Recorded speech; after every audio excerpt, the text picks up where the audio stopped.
Et que dit Karl Marx?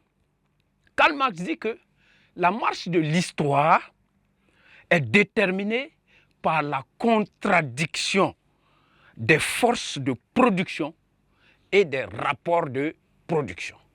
Contradiction des forces de production et des rapports de production. Qu'est-ce que cela sous-entend?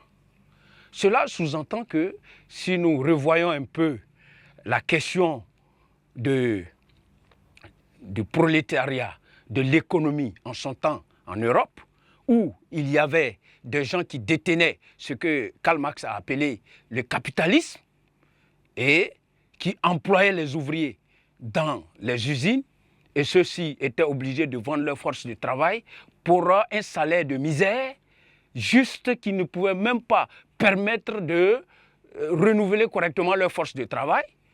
Voilà, mais ils s'y faisaient. Donc Karl Marx va dire que l'histoire doit se dessiner, doit s'écrire à partir des hommes eux-mêmes. Il faut lutter pour pouvoir transformer, changer ces conditions de vie, au lieu d'attendre une certaine providence qui va venir nous sauver les ouvriers de leur misère. Donc il va les inciter à travailler, à lutter surtout.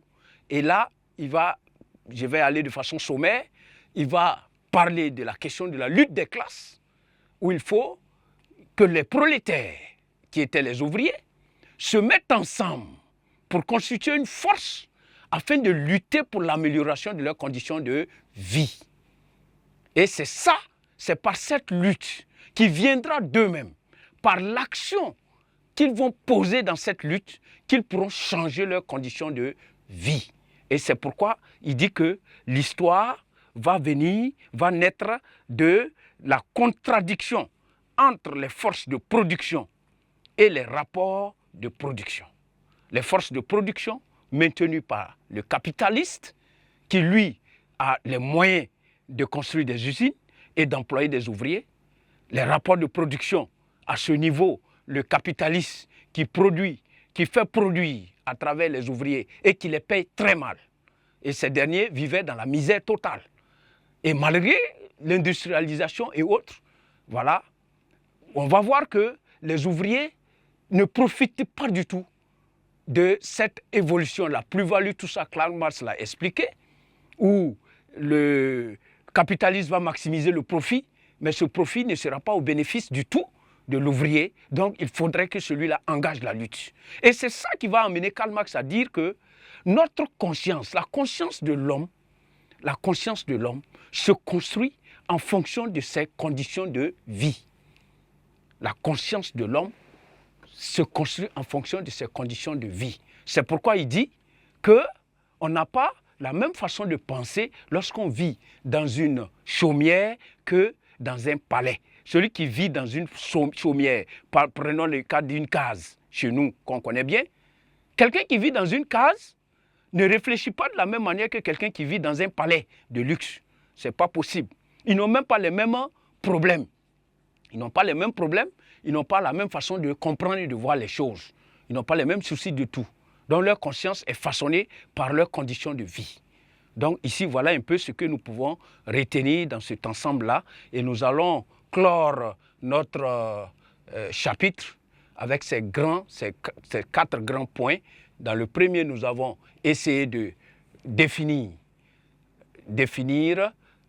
l'espace, le temps et puis l'histoire. Ensuite, nous avons essayé de voir les conditions humaines dans l'espace et le temps, où nous avons parlé de l'impuissance de l'homme et aussi la tentative de l'homme de pouvoir influencer le temps et l'espace. Il y a aussi, nous avons en grand 4, enfin, parlé de la philosophie de l'histoire, où nous avons évoqué les différentes approches, l'approche judéo-chrétienne qui se rapporte un peu à l'approche hegelienne et finalement opposée à l'approche marxiste de l'histoire, qui, elle, veut que l'homme agisse, que l'homme lui-même soit un maillon essentiel qui agit et qui fait son histoire par sa volonté. Et ça, c'est l'idée aussi des existentialistes, comme les Jean-Paul Sartre, qui pensent que l'homme doit agir. L'homme ne doit pas attendre quoi que ce soit d'un Dieu probable.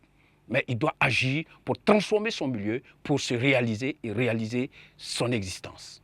Merci. Donc nous sommes ainsi à la fin du chapitre 3 qui nous permettra par la suite de traiter des exercices pour renforcer la compréhension de ce chapitre-là.